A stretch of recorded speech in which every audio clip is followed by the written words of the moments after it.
ગુજરાતમાં સ્થાનિક સ્વરાજ્યની ચૂંટણીનો માહોલ જામ્યો છે, પરંતુ ડાંગના અંતરિયાળ કોટમદર ગામે લોકશાહીના પર્વનો બહિષ્કાર જાહેર કરીને સરકારને મસમોટો પડકાર ફેંક્યો છે। આહવા તાલુકાના જાખાનાથી કોટમદરને જોડતા માર્ગ પર આવેલું ડુબાઉ નાળું ગ્રામજનો માટે વર્ષોથી આફતરૂપ સાબિત થઈ રહ્યું છે। સામાન્ય વરસાદમાં પણ આ નાળું પાણીમાં ગરકાવ થઈ જતું હોવાથી ગામનો સંપર્ક તૂટી જાય છે અને લોકોના જીવ જોખમાય છે। સ્થાનિક મહિલાના જણાવ્યા પ્રમાણે વર્ષોથી ધારાસભ્યથી લઈને જિલ્લા કલેક્ટર સુધી રજૂઆતો કરવા છતાં માત્ર આશ્વાસનો જ મળ્યા છે।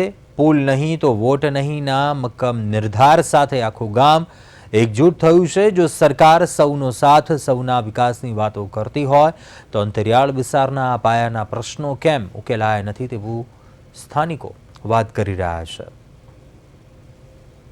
આ અમારા ગામમાં નાળો છે એ 20 વર્ષ આગળથી નાળો છે તો એમાં જ બહુ ઘણું ઓછું વરસાદ પડે તો પણ પૂર આવે અને વધારે વરસાદ પડે તો પણ આના પર પૂર આવે એટલે માણસોને આ બાજુ તે બાજુ જવાનું બહુ ઘણી મુશ્કેલી પડે છે।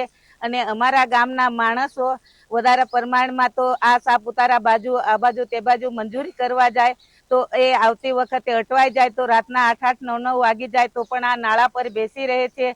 અને અમારા ગામમાં સ્કૂલ છે એમાં 120 બાળકો છે તો બાળકો શિક્ષકો પહેલે બાજુથી આવે સવારના વરસાદ પડે પહેલે બાજુ શિક્ષકો અટવાઈ જાય। આ બાજુ 5 વર્ષથી 5 વાગે વરસાદ પડે તો પણ શિક્ષકો અટવાઈ જાય।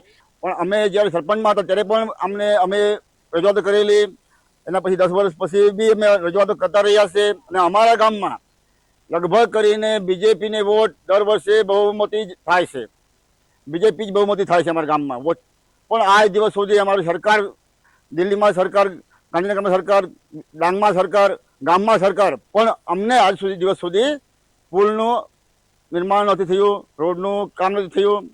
અને અમારે ગામમાં બહુ બધા લોકો કામે જતા હોય છે। સાપુતારા અમારી રોજોટી 250 થી 300 લોકો કામ પર જાય છે, તો એ જાય ચોમાસામાં આવવાની જવાની બહુ મોટી અમને સમસ્યા છે।